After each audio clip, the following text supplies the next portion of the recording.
My aunt was a con artist and she learned everything she knew from her own father.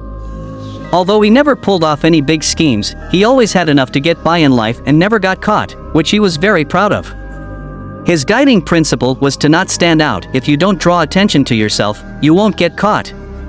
On the other hand, my mother didn't get involved in the family business.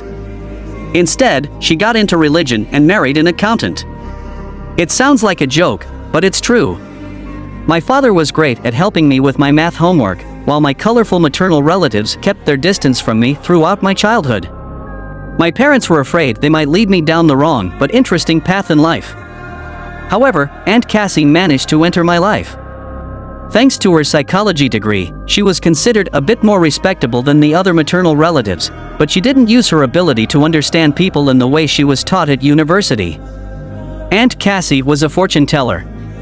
She ran a shop with crystals, herbs, candles, and everything you needed to fill the mysterious void in your life, which you could buy at a reasonable price from her store. She even set up a secluded room for readings and seances. Since both my parents worked, I was often left in the shop, where I helped Aunt Cassie with her small performances. I was in charge of the technical part, all the special effects, from flickering lights to knocking on walls. I still consider the thermostat one of my best ideas. Visitors come to get chills down their spine, don't they? So why not give it to them? It's no wonder that Cassie instilled in me my current skepticism. She showed me everything that was behind the scenes, all that sleight of hand.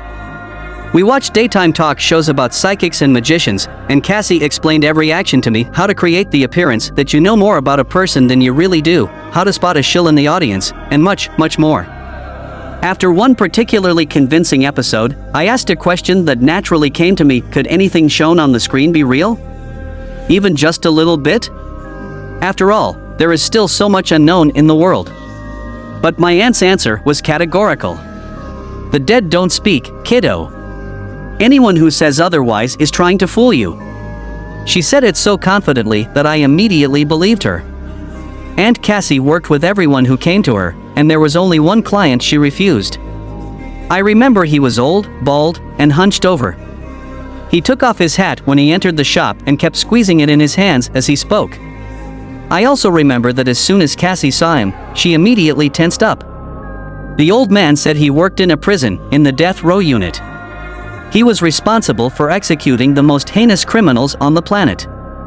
As he got older, it began to haunt him, eating away at him from the inside. He wanted Cassie to reach out to the souls of those he had killed and ask for forgiveness before he joined them.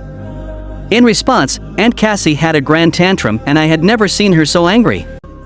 She literally tore and threw things, screaming for him to shut up and leave immediately. I hid behind the counter and pressed my palms to my ears, sitting there until the door slammed shut. The old man had left, and I emerged, completely unaware of what had just happened. Later, of course, I decided that Aunt Cassie had reacted that way because of his job. A prison guard, a nightmare for a con artist. However, after some time, our fruitful cooperation with Aunt Cassie came to an end, and it was my fault. I wanted to put on a magical show for my parents, and I couldn't think of anything better than holding a seance. My mother missed her grandfather very much, and I wanted to pretend I was talking to him. Of course, this was a huge mistake. My mother was furious, immediately realizing where I had picked up the trick, and categorically forbade me from seeing Aunt Cassie. But I still had a few of my textbooks in the shop, so I needed to stop by and get them. Aunt Cassie didn't even ask what had happened. Everything was already clear from my face. I hugged her and said goodbye with tears in my voice, and as a final parting gift, she revealed one secret to me.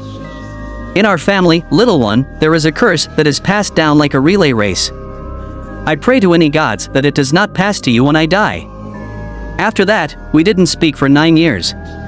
Then Facebook appeared, and even a parental ban couldn't keep me from reconnecting with Aunt Cassie. It was awkward.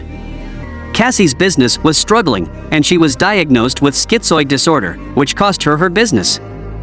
In order to make ends meet, she got a normal mundane job, and with her shop, she lost all her zest and taste for life.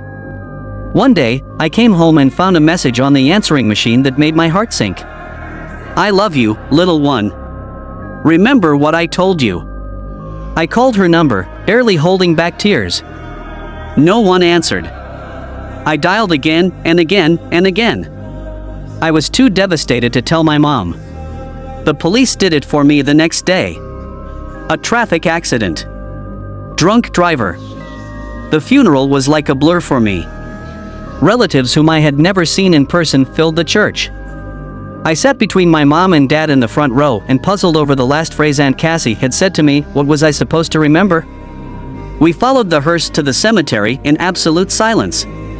The priest read a few prayers, and then I was left alone at her grave, still trying to remember. Fragments of my parents' conversation reached me. Oh, if only Aunt Cassie's last words had not been so mysterious. Didn't expect there to be so few people. Very sorry. Few people? I was surprised. The service was packed to the rafters.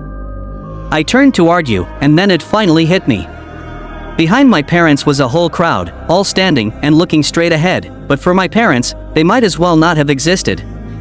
The priest murmured his final condolences, bowed, and hurried away, straight through the crowd, but no one paid him any attention. At the head of the crowd was Aunt Cassie, looking exactly as she did on the last day I saw her. All those rest in peace wishes wouldn't help her at all. Her mouth was open wide, very, very wide. That's when I realized what the family curse was. I realized why the dead don't talk. Because they scream. Thank you so much for watching this video and sticking around until the end.